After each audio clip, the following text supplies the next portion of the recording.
The first amino acid called N-terminal amino acid called N-terminal amino acid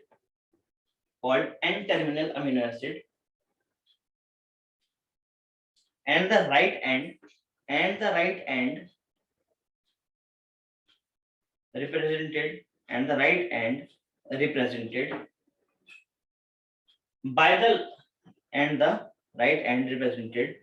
by the last amino acid ये जो है इसका COOH वाला part free होगा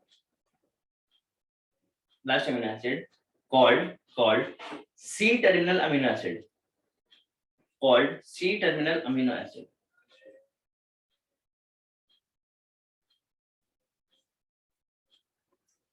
लिखा जी अरे हाँ या ना ठीक यस सर इसको नोट कर लें फटाफट जो बनाया है फिर आगे हेडिंग लिखे सेकेंडरी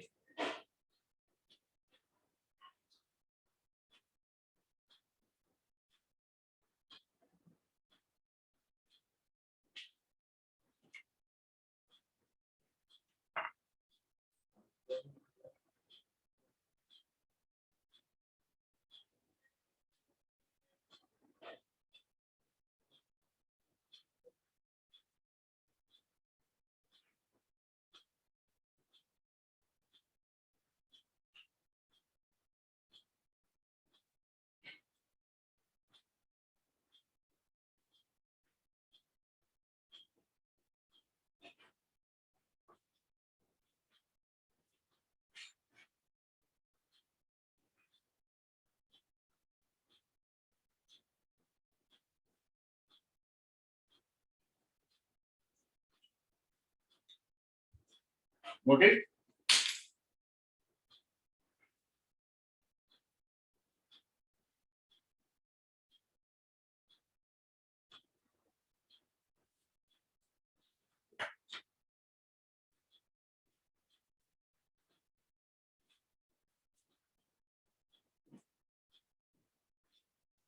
ठीक है आगे आते हैं लिखिए सेकेंडरी स्ट्रक्चर तो देखो यार जैसे प्राइमरी स्ट्रक्चर कैसा था प्राइमरी स्ट्रक्चर बिल्कुल सिंपल था हमारे पास प्राइमरी स्ट्रक्चर हमारे पास ऐसा था ठीक है प्राइमरी प्रोटीन इसमें क्या हुआ इसमें कुछ मॉडिफिकेशन हुई और मॉडिफिकेशन होने के बाद ये जो स्ट्रक्चर था थोड़ा सा मॉडिफाई करके क्या करके थोड़ा सा ये मॉडिफाई करके सो प्राइमरी प्रोटीन बिल्कुल लीनियर सीधा सीधा ठीक है इसे मॉडिफिकेशन हुई और अब ये बन गया है क्या सेकेंडरी प्रोटीन सिर्फ और सिर्फ इतना ही फर्क है सिर्फ और सिर्फ क्या है इतना ही फर्क है ठीक है ऐसे हो सकता है ये ऐसे कॉइल कर सकता है ठीक है या ये हमारे पास जैसे शीट्स होती है ना शीट्स तो ये बीच में इसके मॉलिक्यूल्स ऐसे करके जुड़ जाएंगे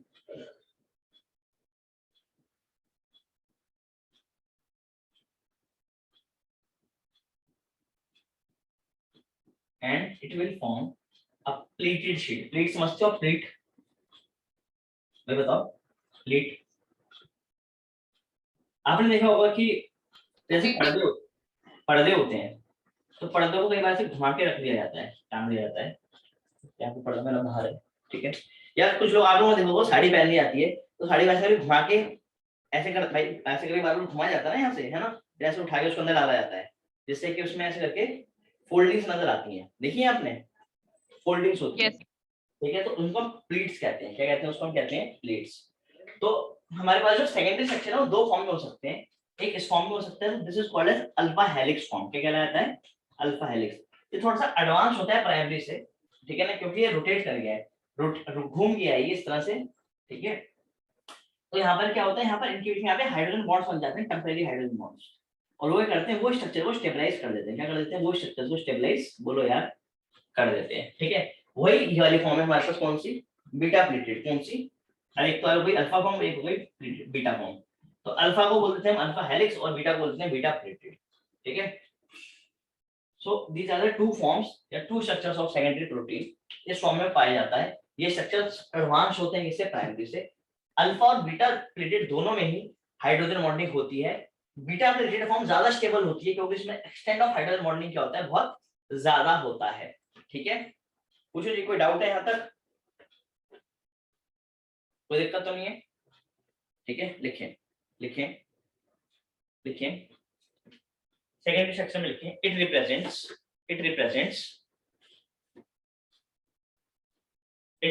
the folding of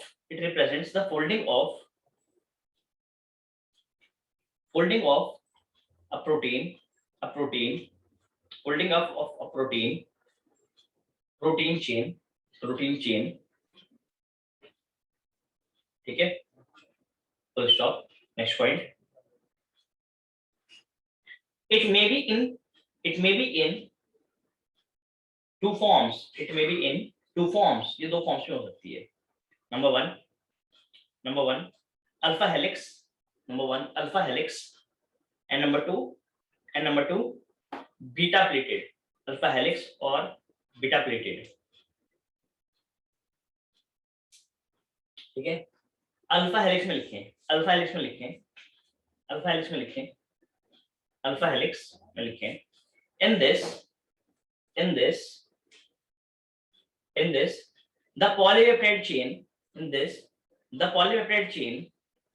in this the polypeptide chain coils in alpha helix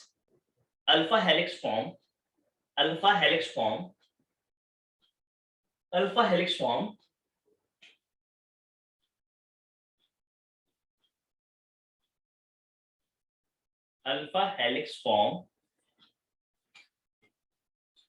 और राइट हैंड फैशन। ठीक है, कैसे कॉल कर रही है? Right hand fashion. वैसे पढ़ा होगा ना आपने फ्लेमिंग्स राइट हैंड रूल, समझ रहे हो मेरी बात को? ये चीज इस तरह से क्या कर रही है, इस तरह से कॉल कर रही है ना कि इस तरह से। ठीक है, इस तरह से कॉलिंग हो रही है, इस तरह से। ठीक है, right hand fashion forming a helix। Next point, इसी के अंदर नेक्स्ट पॉइंट लिखें,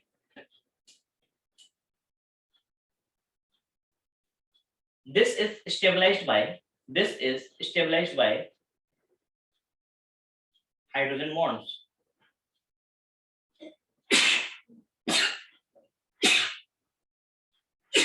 sorry, this is stabilized by hydrogen bonds।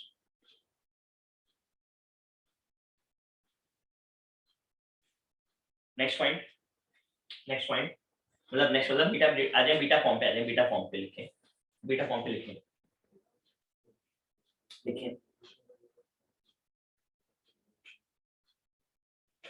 this form exists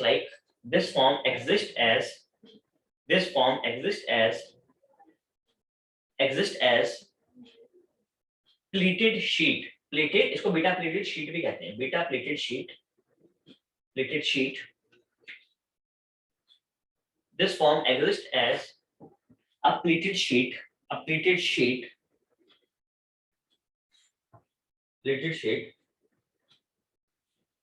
in which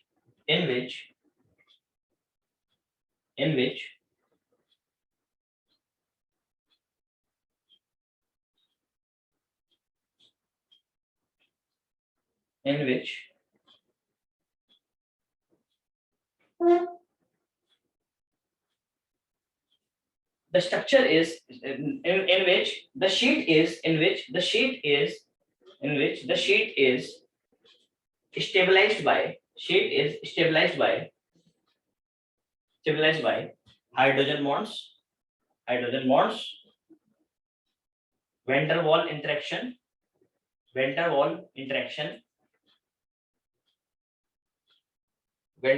interaction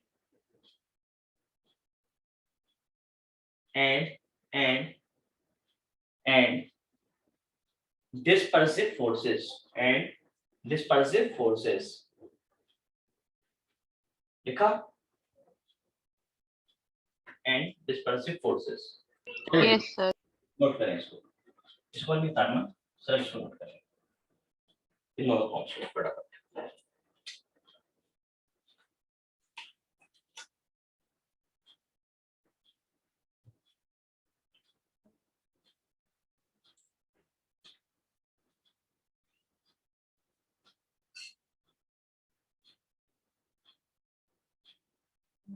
अब दूसरी जगह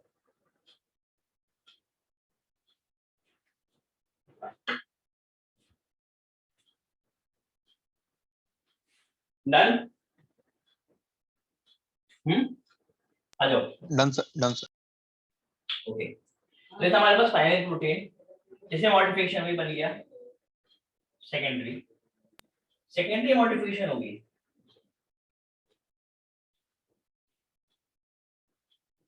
इसको कहेंगे टर्शियरी स्ट्रक्चर। क्या कहेंगे इसको? टर्शियरी या 3 डायमेंशनल फोल्डिंग। ये 1 डायमेंशन था सिर्फ और सिर्फ एक्स एक्सिस पे, ये 2D थे एक्स एक्सिस पे as well as on y axis. देखिए दो जगह पे, और ये होगा 3 जगह पे, एक्स वाई और जेड। समझ रहे हो मेरी बात को? तो ये आपको बिल्कुल एक लाइन की तरह नजर नहीं आएगा, या आपको शीट की तरह नजर नहीं आएगा, या आपको उठा हुआ नजर आएगा। जैसे ऊन की बॉल होती है ना, ऊन की बॉल देखी आपने, वुलन बॉल, जिसमें से बचपन में देखा होगा आपने, स्वेटर बुनते थे ठंड में, ठीक है? तो वो वुलन बॉल्स, तो ये कुछ वैसा देखने को हमें मिलते हैं। तो ये 3 डायमेंशनल फोल्डिंग होती है, ठीक है? और ये फोल्डिंग क्या होती है? ये ज्यादा स्टेबल होती है as compare to primary and secondary, ठीक है? क्योंकि इसमें हाइड्रोजन बॉन्ड सिर्फ ऊपर और नीचे नहीं बनते हैं, या आमने सामने नहीं बनते हैं, हर एक डायरेक्शन में, हर एक डायरेक्शन में इसमें क्या बनते हैं? हाइड्रोजन बॉन्ड्स बनते हैं। ऊपर भी बन रहा है, नीचे बन रहा है, लेफ्ट भी बन रहा है, राइट भी बन रहा है, आगे भी बन रहा है, पीछे भी बन रहा है, इस साइड भी बन रहा है, इस साइड भी बन रहा है, इस साइड भी बन रहा है, इस साइड भी बन रहा है। मतलब जितनी पॉसिबल डायरेक्शंस में हाइड्रोजन बॉन्ड बन सकते हैं ना, ये वहां से क्या करते हैं? वहां से हाइड्रोजन बॉन्ड बना लेते हैं, and that's why they are relatively more stable than primary and the secondary forms of the proteins. Getting my point? आया ना? ठीक है, इसमें लिखें, इसमें लिखें, it represents the folding of long protein. It represents the folding of long protein chains upon itself लंबी लंबी प्रोटीन चेन्स होती हैं। देखो कंपेयर, देखो ये सबसे छोटी है, ये उससे थोड़ी बड़ी है, ये उससे थोड़ी बड़ी है, ठीक है? क्वार्टरनरी आएगी सबसे बड़ी, उस पर चलेंगे अभी हम, पर पहले सेकंड टर्शियरी को लिख लेते हैं। It represents the folding of long protein chains upon itself like a hollow woolen ball,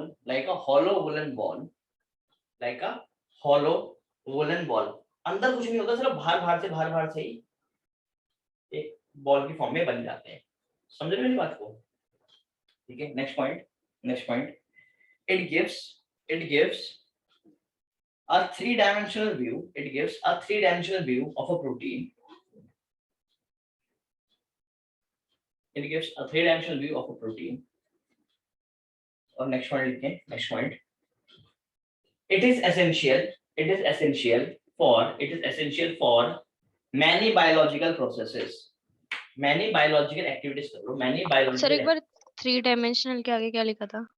3-dimensional view नजारा, view of a protein,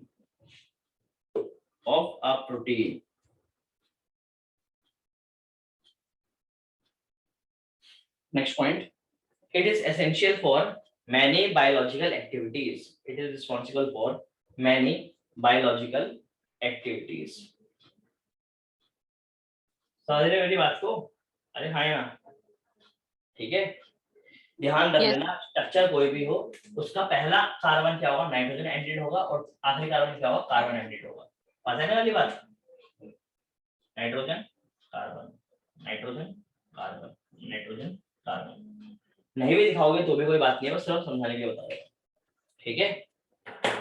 sir beta pleated में कैसे एंड होगा?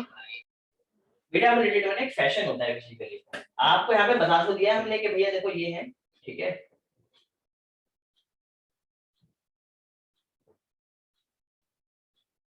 यहाँ पर ना ये हाइड्रोजन बॉन्ड्स है बीच में, ठीक है? तो ये हो गया नाइट्रोजन, ठीक है? और यहाँ पे क्या होगा? यहाँ पे ऐसे करके घूम के वापस आ रहा होगा ये, ठीक है? तो फिर ये होगा कार्बन। समझे मेरी बात को?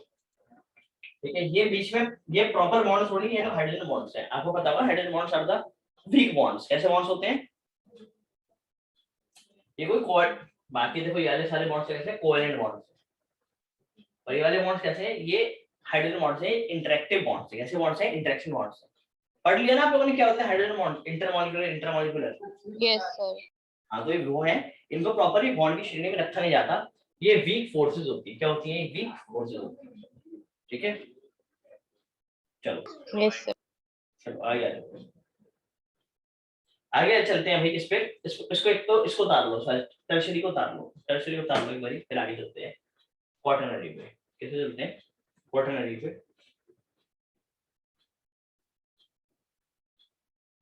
ठीक है, क्वाटरनरी इन सबसे अलग हो जाएगा।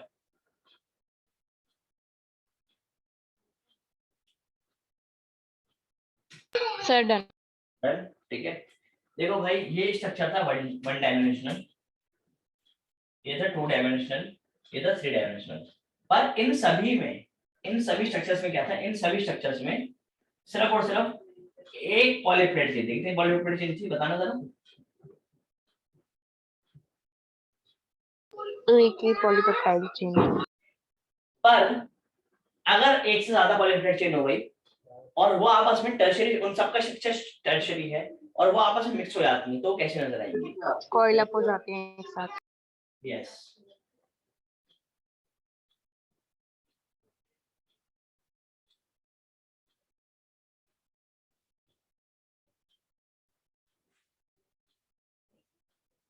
समझ रहे हो आप? ऐसे, ठीक है, तो ये तो सर बहुत ही खतरनाक स्ट्रक्चर हो जाएगा। हाँ भाई हो जाएगा, बिल्कुल बहुत ही खतरनाक स्ट्रक्चर हो जाएगा। तो सर फिर ये स्टेबलाइज कैसे होगा? नहीं देखो स्टेबलाइज तो होगा भैया ये, ठीक है ना। आप कोई भी जितने बॉन्ड्स के नाम जानते हो सारे बॉन्ड्स के नाम लेते हो। हाइड्रोजन बॉन्डिंग होती है, वेंडरल बॉन्डिंग होती है, लंडन फोर्सेस होती हैं, डिस्पर्सिव फोर्सेस होती हैं, ठीक है ना, आयनिक इंटरेक्शंस होती हैं, ठीक है, सारे होती हैं, डाइपोल डाइपोल इंटरेक्शन होती है, डाइपोल इंडोज डाइपोल वो भी होती है, ठीक है। बट सबसे ज्यादा जरूरी यहाँ पर ये है कि इन क्वाटरनरी स्ट्रक्चर्स के बीच में क्या होता है? कोई एक मेटल का आयन, किसका आयन बोलो? मेटल का आयन प्रेजेंट होता है जो इन सबको स्टेबलाइज कर रहा होता है। जैसे कि आप एग्जांपल ले सकते हैं हीमोग्लोबिन, किस एग्जांपल ले सकते हो आप बोलो? हीमोग्लोबिन।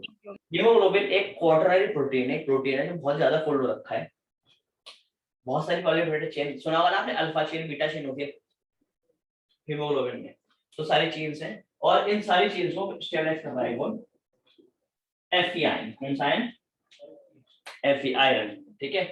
सुना होगा हीमोग्लोबिन कमी है तो आयरन बोलते हैं कि आपकी बॉडी में आयरन की कमी है। क्यों? क्योंकि आयरन नहीं है, इसी वजह से क्या हो रहा है? हीमोग्लोबिन में जो चेन्स है वो स्टेबलाइज नहीं कर पा रही है और हीमोग्लोबिन टूट जा रहा है बार बार। इस वजह से उस इंसान को एनीमिया हो जाता है, खून की कमी हो जाती है।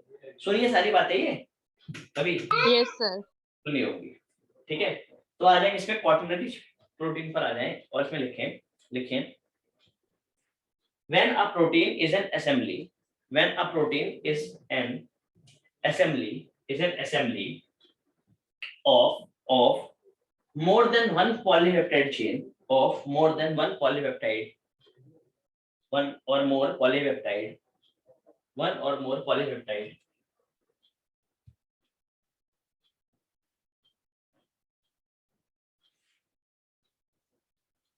ठीक है, comma, the manner in which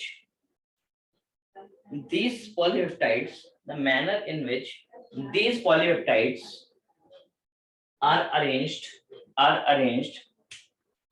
with respect to each other, with respect to each other to form a sphere, to form a sphere slash cube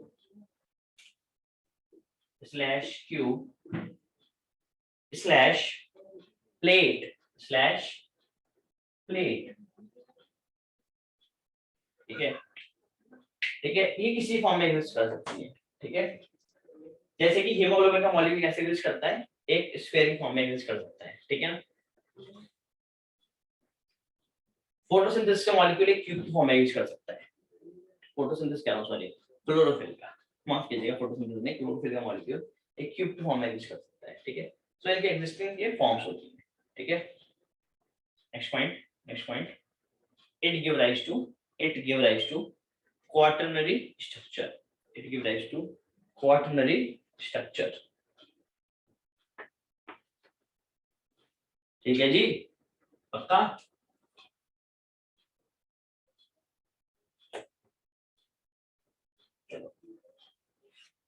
देखो ऐसे कि हीमोग्लोबिन में क्या होता है, हीमोग्लोबिन जो पूरा स्ट्रक्चर है, कंप्लीट जो मॉलिक्यूल है, ये एक क्वाटरनरी प्रोटीन है, ठीक है। और इस क्वाटरनरी प्रोटीन में क्या है,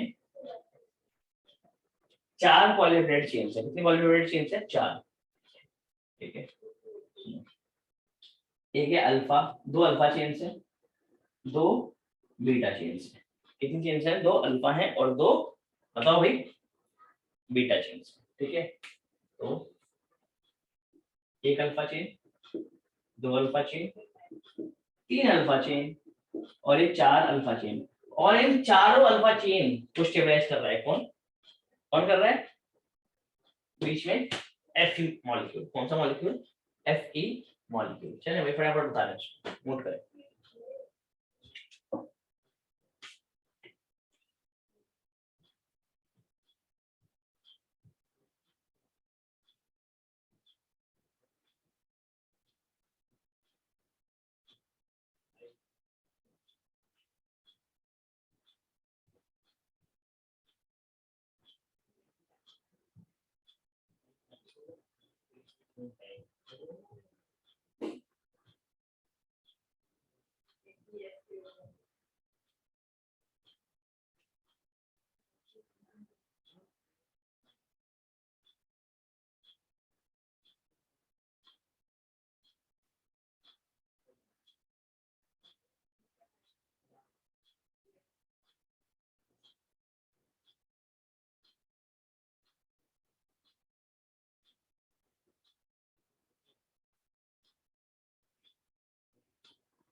डन?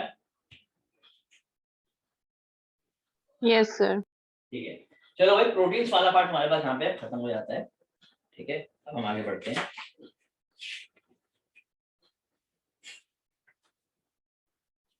चलिए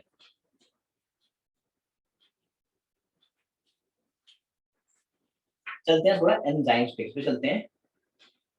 एंजाइम्स पे चले, पहले डीएनए पढ़ा दूं, बताओ। मतलब मैं तो कुछ ही पढ़ा दूंगा, आप लोग बताओ क्या पढ़ना है। एंजाइम्स पे सर थोड़ा, सर वो डीएनए वो न्यूक्लिक एसिड वाला ना? हाँ हाँ सर एंजाइम करा दो, काम करो पहले।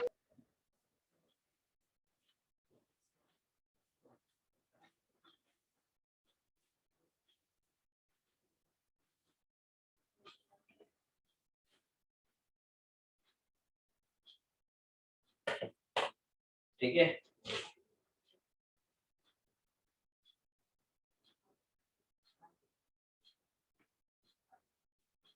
देखो भाई,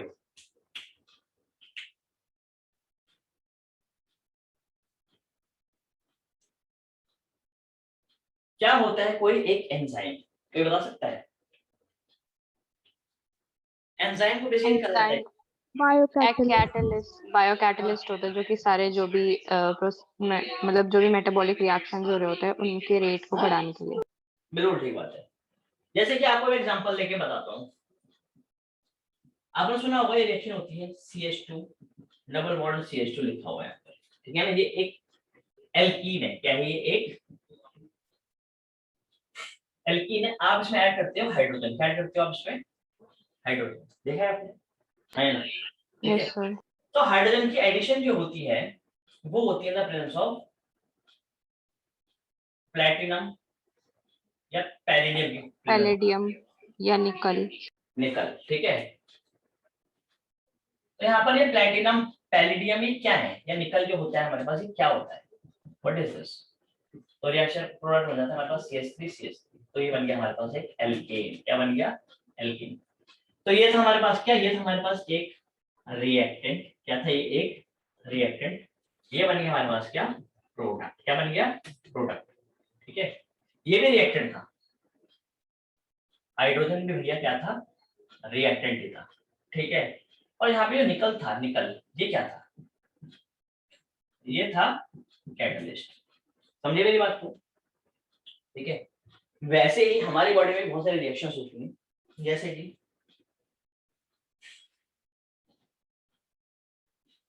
कि अब मान लो ये है हमारे पास सुक्रोज। क्या है, सुक्रोज। आपने चीनी खाई, क्या खाई आपने, चीनी खाते हो ना चीनी आप लोग। ठीक है, सुक्रोज। सुक्रोज होता है हमारे पास C22 सॉरी C12H22O11। इससे रिएक्ट करता है कौन, वाटर। और रिएक्ट करता है वाटर, जैसे कि H2O कौन रिएक्ट करता है, H2O। ठीक है, और जब इससे जुड़ेगा तो बताओ कितने कार्बन बनेंगे टोटल। कार्बन तो बाहर रहेंगे, हाइड्रोजन के 22 थे, दो हाइड्रोजन और ऐड हो गए, कितने हो गए बोलो, 22 + 2। मैं बता देता हूँ, बोलने में कष्ट हो रहा होगा। 24 हो गए। 24 और O11 और एक O12 तो टोटल हो गए हमारे पास कितने, C12H24 और O12। तो ये चीज टूट जाती है दो मॉलिक्यूल्स में, कार्बन दूसरों में चले जाते हैं C6 हाइड्रोजन 24 तो दूसरों में चले जाते हैं 12 हाइड्रोजन 12। ऑक्सीजन भी 12 थे, दूसरों में टूट जाएंगे 6 और 6। ये बन जाते हैं ऐसे। एक कहलाया जाता है हमारे पास क्या, ग्लूकोज, और एक कहलाया जाता है क्या, फ्रक्टोज। क्या कहलाता है, फ्रक्टोज। ले जाइए, कहने का मतलब ये है कि यहाँ पर सुक्रोज और वाटर, बेसिकली सुक्रोज ही। ठीक है, क्या था, रिएक्टेंट था। और बायो के टर्म्स में इसको रिएक्टेंट ना बोल के क्या बोल दिया जाता है, सबस्ट्रेट। क्या बोल दिया जाता है, सबस्ट्रेट। मतलब कि जिसपे केमिकल रिएक्शन होने वाली है वो जाता है सबस्ट्रेट। ठीक है, यहाँ पे ये ग्लूकोज और फ्रक्टोज ये थे प्रोडक्ट। क्या थे ये, प्रोडक्ट। और यहाँ पे जो कैटलिस्ट का काम कर रहा था वो एक एंजाइम था, उसका नाम था इनवर्टेज। क्या नाम था, इनवर्टेज। लास्ट में अगर एस आ जाए तो समझ लेना कि एंजाइम की ही बात हो रही है। ठीक है, और इनवर्टेज था यहाँ पर कैटलिस्ट। और लिविंग बॉडी में जो कैटलिस्ट ना बोल के बोला जाता है उसको बोला जाता है बायो कैटलिस्ट या एंजाइम। ठीक है, तो बायो कैटलिस्ट या एंजाइम क्या करता है, किसी भी रिएक्शन के रेट को क्या कर देता है, काफी बढ़ा देता है, फास्ट कर देता है, तेज कर देता है, जिससे कि रेट ऑफ रिएक्शन क्या हो जाए, बढ़ जाए। समझ रहे मेरी बात को, हाँ या ना। Yes sir. ठीक है, इसमें लिखें लिखें an enzyme is a biocatalyst, an enzyme is a biocatalyst, an enzyme is a biocatalyst that catalyze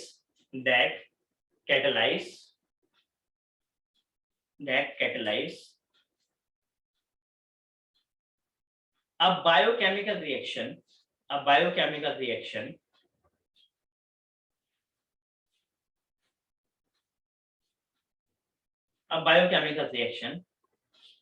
in living cells।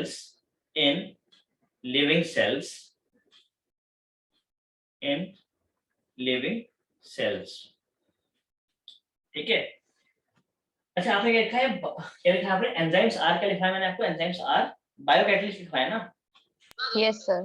ठीक है, अच्छा वहां पे ना उसको बायोकैटलिस्ट को काट दो, कट करके ना प्रोटीन कर दो अच्छी जगह। ठीक है ना, एक अच्छी डेफिनेशन बन जाएगी कि एंजाइम्स आर द प्रोटीन्स, ठीक है ना, that catalyse the biochemical reactions in living cells. ठीक है, in living cells, hence they are called as biocatalyst, hence they are called as biocatalyst। ठीक है, मतलब कि दुनिया जहान में जितने भी एंजाइम्स होंगे वो सारे सारे क्या होंगे, प्रोटीन्स ही होंगे। क्या होंगे? सर प्रोटीन के अलावा कोई भी नहीं हो सकता क्या? एक हो सकता है, वो बताऊंगा आपको। अभी आप जनरल टर्म्स में लिख लो अपने लेवल पे, 11th क्लास के स्टैंडर्ड पे लिख लो, लिख लो। Okay sir. ठीक है, लिखो। All enzymes are proteins, all enzymes are proteins, but all proteins all proteins are not enzymes, but all proteins are not enzymes।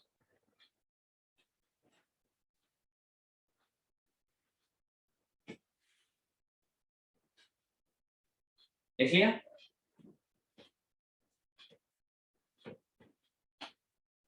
noted, all enzymes are protein, but all all proteins proteins are, are not an enzyme. बिल्कुल ठीक बात है भाई, ये मेरी muscle है, ठीक है ना, ये प्रोटीन है, बट इसका मतलब बेस थोड़ी है कि एंजाइम है, नहीं। ठीक है, पर जो प्रोटीन होगा वो एसेंशियली क्या होना, जो एंजाइम होगा वो एसेंशियली क्या होगा, प्रोटीन ही होगा इन 99.99999%। ठीक है, तो 0.1 वाला कंडीशन है, वो बता देता हूँ आपको।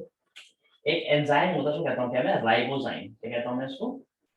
राइबोजाइम। ठीक है, ये एक नॉन प्रोटीनिशियस एंजाइम है। क्या है ये? एक नॉन प्रोटीनिशियस एंजाइम। ठीक है ना, एक ये एक्सेप्शन करके लिख लो कहीं पर, ठीक है ना, कि राइबोजाइम, ठीक है, इसको कई बार हम पेप्टिडाइल ट्रांसफरेज भी कहते हैं। ये एक नॉन प्रोटीनिशियस एंजाइम है, देख लो। सर इसे क्या कहते हैं? पेप्टी? पेप्टिडाइल ट्रांसफरेज आपके पेपर में नहीं आएगा, आपके पेपर में सिर्फ राइबोजाइम के नाम से आएगा। आप राइबोजाइम लिख लो।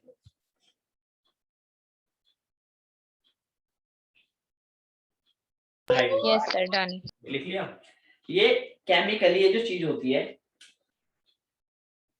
ये एक आरएनए मॉलिक्यूल होता है। क्या होता है? ये आरएनए होता है, राइबोसोम प्रेजेंट होता है ये, जो राइबोसोम के ऊपर प्रोटीन्स को आपस में जोड़ने का काम करता है, पेप्टाइड बॉन्ड फॉर्मेशन करवाता है ये। ठीक है, अरे समझ आ रही है बात? Yes sir.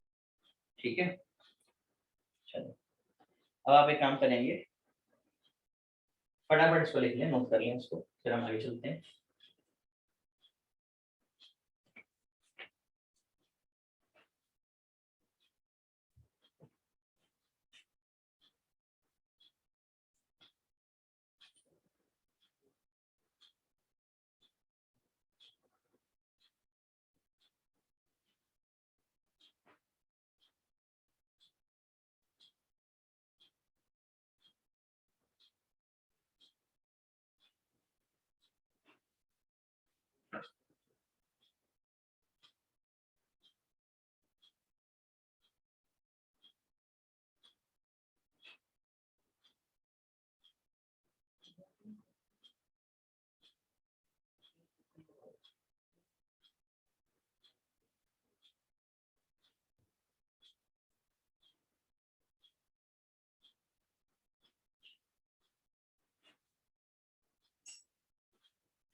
Done.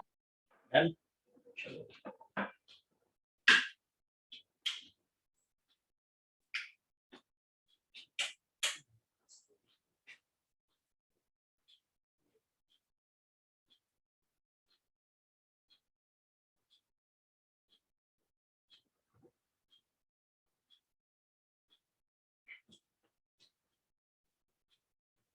चलो क्या कर दूं?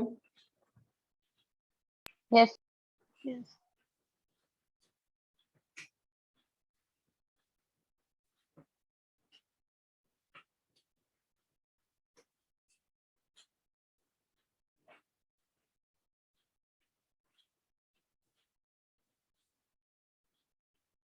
चलो आगे बढ़ते हैं।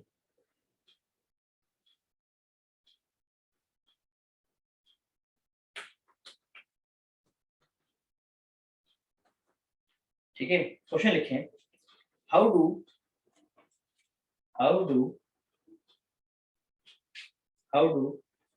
enzymes bring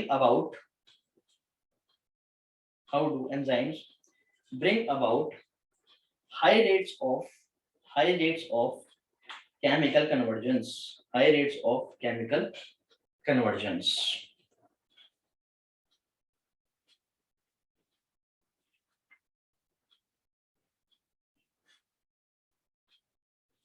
ठीक है, तो इसमें है उनका क्या, क्योंकि आपने थर्मोडायनेमिक्स पढ़ा है, थोड़ा बहुत थर्मोडायनेमिक्स नहीं सर सर। अभी तो नहीं पढ़ा। कभी नहीं पढ़ा या कट गया है उस सिलेबस में से, क्या हुआ है? सेकंड टर्म में है वो। सेकंड टर्म में आएगा? Yes sir. अच्छा अच्छा, और फिर कैसे समझाऊंगा ये चीज आपको? चलो पहले फिर आपको थोड़ा समझो, ठीक है ना। एंजाइम एक्शन समझ लेते हैं, पहले क्या समझ लेते हैं, पहले चलते हैं इस पे एंजाइम एक्शन पे, तो मैं फिर आपको समझा दूंगा ये बात, ठीक है। इसी के अंदर में ही आप ना जो आपने हेडिंग लिख दिया ना, क्वेश्चन लिख दिया है, ठीक है, इस क्वेश्चन पे आप स्टार लगा लें, ठीक है ना, और इसके नीचे लिखें एंजाइम एक्शन, ठीक है, कि एक एंजाइम काम कैसे करता है, कैसे एक केमिकल रिएक्शन को करवाता है, ये उसका ही पार्ट है बेसिकली, पर ये सेकंड पार्ट है। फर्स्ट पार्ट जो और था, जो थर्मोडायनेमिक्स समझाना था, पर अब मैं आपको पहले सेकंड पार्ट समझा दे रहा हूँ, ठीक है ना। आप इसको समझ लोगे तो फिर आपको वाला पार्ट जल्दी समझ आ जाएगा, ठीक है। देखो यार, देखो देखो देखो, एक रिएक्शन होती है, जैसे कि मैं बोलता हूं, ये रिएक्शन है, हाइड्रोजन और आयोडीन रिएक्ट करते हैं। कौन रिएक्ट करते हैं, बोलना जरा, अरे बोलो। हाइड्रोजन और आयोडीन। Iodine. तुम लोग केमिस्ट्री पढ़ रहे हो ना, फेल तो नहीं हो रहे ना केमिस्ट्री में, पढ़ रहे हो ना, समझ आ रही है केमिस्ट्री? Yes. ठीक है, H2 और I2 रिएक्ट करते हैं on the surface of gold, किसी सरफेस पे, गोल्ड Au और की सरफेस पे, ठीक है। और यहाँ पे फॉर्मेशन होती है इसकी HI, इसकी फॉर्मेशन होती है 2 मॉलिक्यूल्स ऑफ हाइड्रोजन आयोडाइड। कोई दिक्कत है? कोई दिक्कत नहीं? No sir. तो रिएक्शंस कैसे होती है, आओ पहले इसको देख लेते हैं एक मिनट। कहता है कि ये हाइड्रोजन का एक मॉलिक्यूल होता है H2, क्या होता है, हाइड्रोजन का एक मॉलिक्यूल होता है, उसको कहता हूं क्या मैं, H2। ये आयोडीन का एक मॉलिक्यूल है,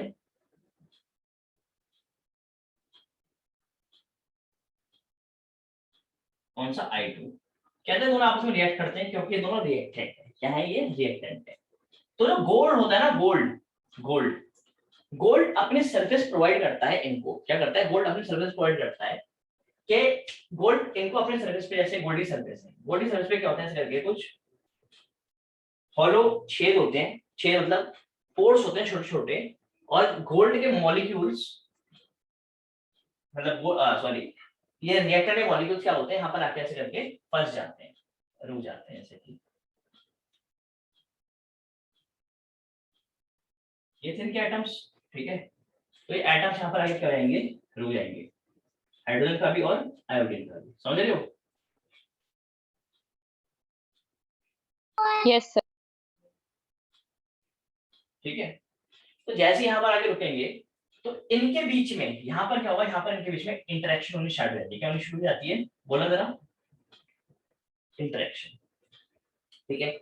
मतलब हाइड्रोजन और आयोडीन के बीच में इंटरेक्शन होगी तो इनके बीच में कुछ बॉन्ड्स बनेंगे, और हाइड्रोजन और हाइड्रोजन के बीच के जो बॉन्ड्स हैं क्या हो जाएंगे, धीरे धीरे बोलो, वीक होते चले जाएंगे। वीक होते चले जाएंगे।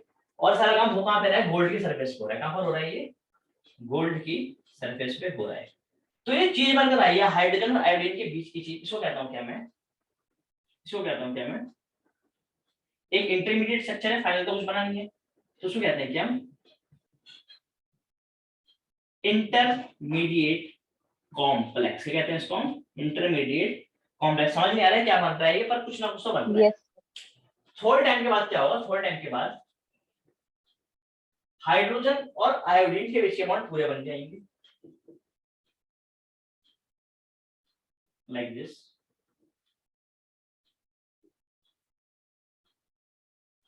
ठीक है। और हाइड्रोजन और आयोडीन के बीच के बॉन्ड पूरी तरह से टूट जाएंगे, और ये हमारे पास प्रोडक्ट बनकर आ जाएगा। समझ रहे हो मेरी बात को? तो ये था मेरे पास क्या, ये थे मेरे पास रिएक्टेंट, और ये मेरे पास क्या, प्रोडक्ट। पर रिएक्टेंट और प्रोडक्ट के बीच में एक चीज और बना था क्या, इंटरमीडिएट कॉम्प्लेक्स। तो ये इंटरमीडिएट कॉम्प्लेक्स किसकी वजह से बन पाया, कोई बता सकता है मेरे को? अरे बोलो किसकी वजह से? एंजाइम। एक एंजाइम, एक कैटलिस्ट की वजह से, नाम था गोल्ड, जिसने अपने सरफेस को प्रोवाइड करी, और इस वजह से रिएक्शन यहाँ पर हो पाई। ठीक है। So this is what happens in the chemistry. ठीक है। The same thing happens in the biology. Biology में भी भैया यही सेम चीज होती है। ठीक है। इसमें क्या होता है, अगर मैं बायोलॉजी की बात करूं, उतारना मत कुछ भी, बायोकेमिकल रिएक्शन में क्या होता है, हमारे पास एक सबस्ट्रेट होता है। क्या होता है, एक, बोलो कौन होता है, सबस्ट्रेट। सबस्ट्रेट माने रिएक्टेंट। इससे रिएक्ट करता है एंजाइम। तो सबस्ट्रेट को बोलता हूं मैं ई, सॉरी सबस्ट्रेट को बोलता हूं मैं एस, और इसको बोलता हूं मैं एंजाइम पी। तो ये दोनों रिएक्ट करते हैं तो यहाँ पर बनता है ES complex. Enzyme substrate complex. क्या बनता है, एंजाइम सबस्ट्रेट कॉम्प्लेक्स, जैसे कि ये था। यहाँ पे भी तो एक्चुअली आप देखोगे ना, तो कैटलिस्ट रिएक्टेंट कॉम्प्लेक्स बना है, तो यहाँ पर भी एंजाइम और सबस्ट्रेट कॉम्प्लेक्स बनेगा। ठीक है। फिर एंजाइम उस सबस्ट्रेट में केमिकली कुछ चेंज करेगा, पकड़ेगा, ठीक है ना, उससे कुछ बॉन्ड तोड़ के अलग बॉन्ड बना देगा, ठीक है ना, कुछ एटम्स को निकाल के बाहर, लात मार के बाहर कर देगा, तुम निकलो यहाँ से, कुछ बाहर वाले जो होंगे उनको पकड़ के ले आएगा, मतलब वो यहाँ पे बांध देगा। तो ऐसे क्या करता है, वो केमिकल चेंजेस करता है उस सबस्ट्रेट के अंदर, उस रिएक्टेंट के अंदर। ठीक है। जैसे सुक्रोज के अंदर, किसके अंदर, सुक्रोज के अंदर इन्वर्टेज एंजाइम काम कर रहा था। ठीक है। और एक सुक्रोज इन्वर्टेज कॉम्प्लेक्स बनाया हुआ उसने, उसके बाद इन्वर्टेज ने सुक्रोज के अंदर चेंजेस करे होंगे और प्रोडक्ट बनाने की तरफ बढ़ा होगा। प्रोडक्ट क्या था, ग्लूकोज और फ्रक्टोज, उसने प्रोडक्ट बना दिए। ठीक है। तो उसको कहता हूं मैं एंजाइम प्रोडक्ट कॉम्प्लेक्स है, कहता हूं उसको, बोलना जरा। अभी प्रोडक्ट बना तो दिया एंजाइम है, प्रोडक्ट कॉम्प्लेक्स। प्रोडक्ट बना तो दिया, पर अभी उनसे वो टूट के अलग नहीं हुआ है। समझ रहे हो मेरी बात को? ठीक है। ये रिएक्शन क्या होती है, ये रिएक्शन वन डायरेक्शनल होती है, यूनिट डायरेक्शनल होती है, एंजाइम और प्रोडक्ट का बन जाना। ठीक है। और जब एंजाइम और प्रोडक्ट दोनों बन जाएंगे तो उसके बाद क्या होगा, उसके बाद एंजाइम प्रोडक्ट्स को छोड़ के अलग हो जाएगा। तो हो जाएगा एंजाइम प्रोडक्ट को छोड़ के अलग हो जाएगा, प्रोडक्ट हो जाएगा प्रोडक्ट्स, तुम तो यहीं रह जाओ। ठीक है। और मैं चलता हूँ, मुझे फिर बाकी सबस्ट्रेट से तो निपटना है। समझ रहे हो मेरी बात को? अरे हाँ या ना? सर एंजाइम तो एक ही जगह रुका रहता है ना, मतलब वो थोड़ी मूव करता है। क्या एंजाइम मूव करता है या फिर प्रोडक्ट ही निकल के मूव कर जाता है। नहीं, प्रोडक्ट को धक्का मार के बाहर कर देता है और एंजाइम निकल देता है उससे। कहता है कि मैं बाकी सब्सट्रेट वगैरह वेट कर रहे हैं, मुझे उनको जाके कन्वर्ट करवाना है, हाँ या ना। तो मतलब एंजाइम एक ही जगह पे नहीं टिका होता और मतलब और ठीक है। सारे जो सबस्ट्रेट है उसके ऊपर आके लगते हैं। टिकने वाली कोई बात नहीं है यहाँ पर, ठीक है। ये कोई गोल्ड का स्ट्रक्चर थोड़ी है देखने में रहेगा। ये तो आपके इंटेस्टाइन में काम कर रहे हैं, तो आपके इंटेस्टाइन में आपको लगता है कोई फूड एक जगह पे उगा रह सकता है? कोई भी चीज आपके आपके इंटेस्टाइन को एक जगह पे उगी रह सकती है क्या? नहीं, वो तो कंटेंट आगे बढ़ती रहेगी ना। तो ये तो सवाल ही बेसिकली गलत हो जाएगा, फॉर्मेशन ही गलत हो जाएगी सवाल की, ठीक है। Yes sir. ठीक है, तो उसमें क्या लिखा आपने? नेचर ऑफ एंजाइम लिख लिया, ठीक है। तो ऐसा नहीं है कि एंजाइम जो है वो सबस्ट्रेट कहीं भी जाके जुड़ जाएगा, या सबस्ट्रेट जो है वो एंजाइम में कहीं भी जाके जुड़ जाएगा। एक्चुअली एंजाइम के ऊपर, कहां पर, मैं यहाँ पे बनाता हूँ चीज। जैसे ये एंजाइम है, ठीक है, इस एंजाइम के ऊपर क्या होती है, खास साइट होती है, इस साइट की जो जगह है देख रहे हो आप यहाँ पर, ठीक है। एक्टिव साइट कहते हैं यस, जिसे। इसको कहते हैं कि हम active site. This is substrate. क्या है ये? सबस्ट्रेट है। तो सबस्ट्रेट आता है और यहाँ पे बैठ जाता है। समझ रहे हो ये बात को? ठीक है, ये मैं भी आपको बना के समझाऊंगा, पर इतनी बात समझ आ रही है? पहले मुझे बताओ, हाँ या ना? Yes sir. ठीक है, लिखो लिखो, इसमें लिखो, each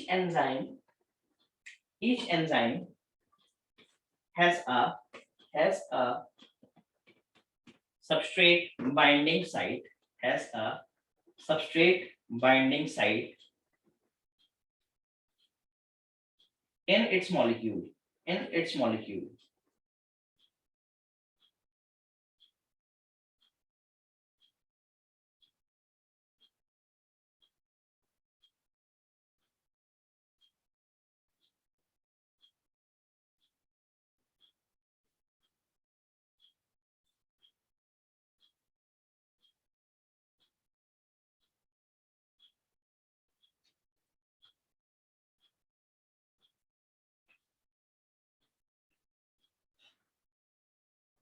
Substrate binding site in its molecule.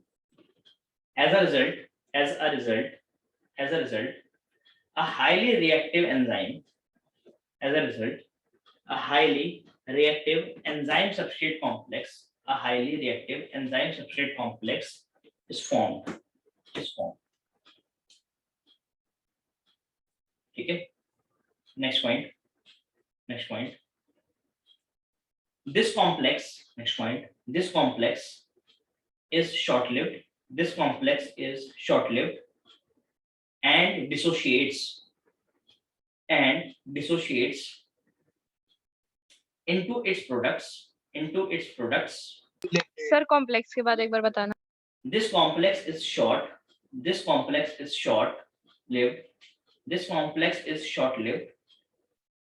And dissociates into its products. This complex is short-lived, and dissociates into its products.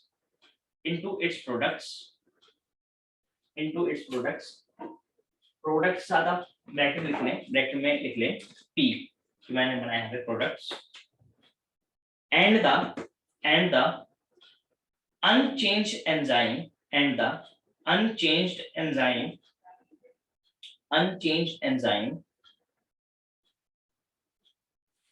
through the formation of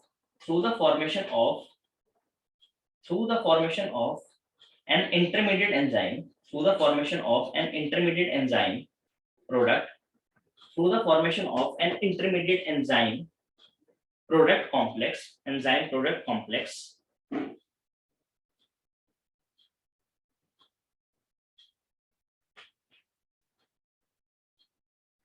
Through the formation of an intermediate enzyme product complex. इस हाथ bracket में लिख दो आप EP, ये लिखा है EP. ठीक है. Next point. The formation of ES the formation of ES, the formation of ES complex, the formation of the ES complex is essential for catalysis, is essential for catalysis.